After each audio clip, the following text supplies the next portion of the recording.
Okay, this is Jimmy from TeamCater.com. We're at the Java the Hut on Canal Street, and we're here with Will the Brown Bomber and Jose Bugsy Martinez Santiago, the legend.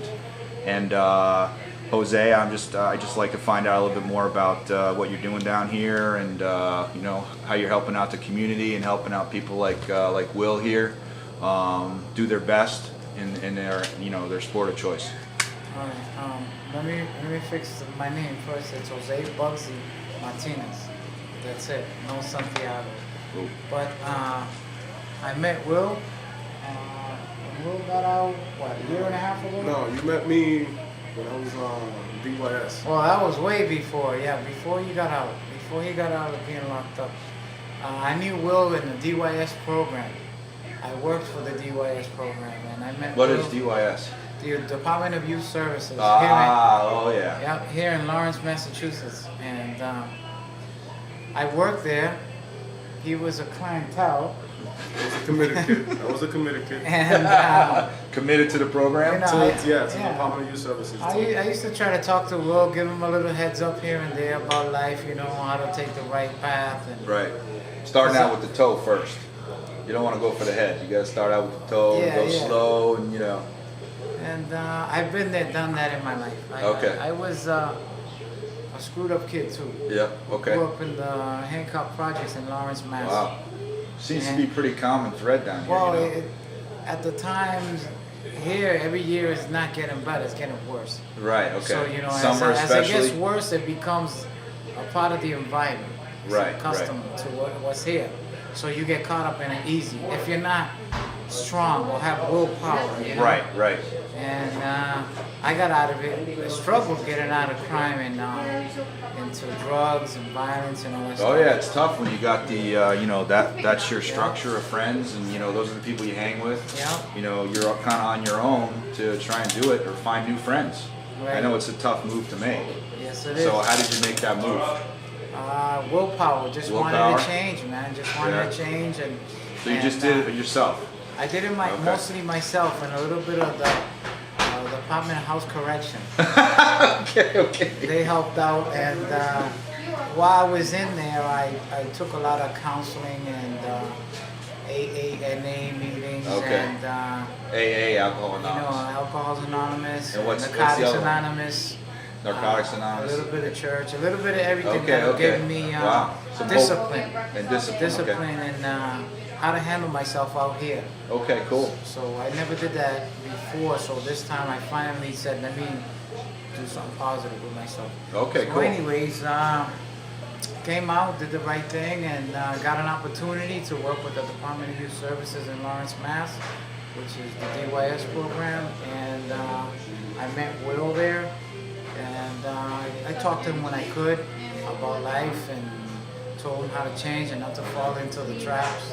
Right. And, How long did that take? I didn't see Will after that for quite a few years. So how long was he there when you were talking to him? In the program, he was there when I was working there a few months, and then I never seen him for a long time. Okay, so you got a chance to talk to him for a few months, and then he went off. So where did you go off to? Well, like I said, the street life took a hold of me, and I was into it full blast. And then Okay, so youth services wasn't really cool. Nah, eventually I was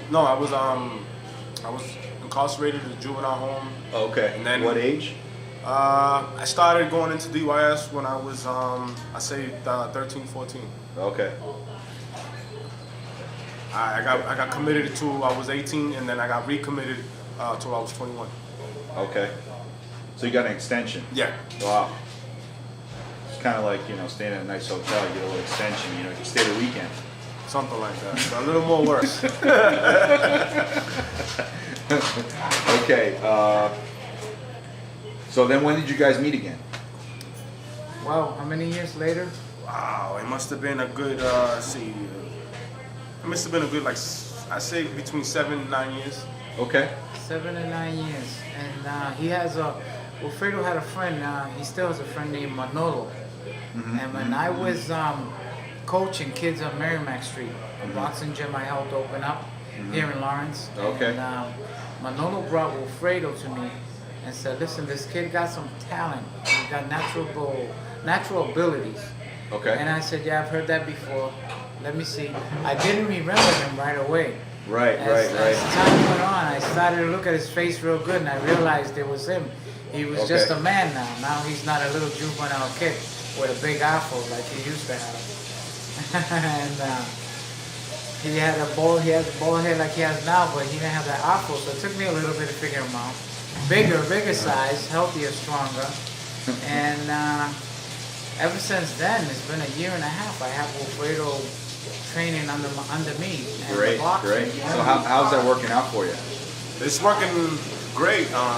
When I first came to Bugsy, it was a little stressful on my part because a lot of the things that he was having me do, which is what we call the basics of boxing, it's a lot of repetition. So eventually, after a while, you just be like, I want to do something new. You know what I mean? Like doing something every day, you get kind of bored of it. Right. But, I got you. You know, I cut, so it was kind of hard. But at the same time, though, I just kept on with it, and I kept on doing it until eventually I started to see results. Okay, cool. Now, what are you guys doing down here on Canal Street?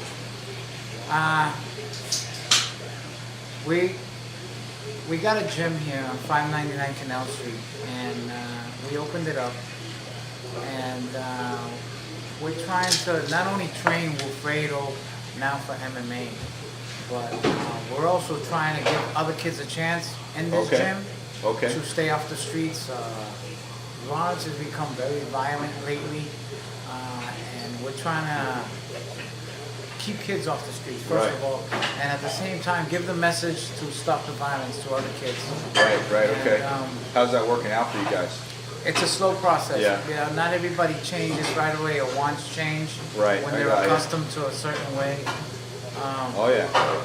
You want to make an enemy, try and change somebody. Yeah, it's easy to tell people to stay out of trouble. They stay out of trouble, but when it comes to you, it's a different story. You can't avoid it, you see, and that's what the kids here in Lawrence are in.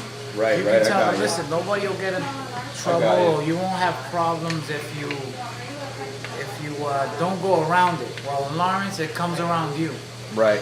Okay. So you gotta talk to the kids a lot more. You gotta try to work with them. You gotta give them a place to hang out where they'll like.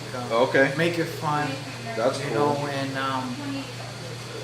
and like I said, it's a slow process. I've been helping out other people open up their gyms in Lawrence for quite a few years now. I've been training kids for 10 years.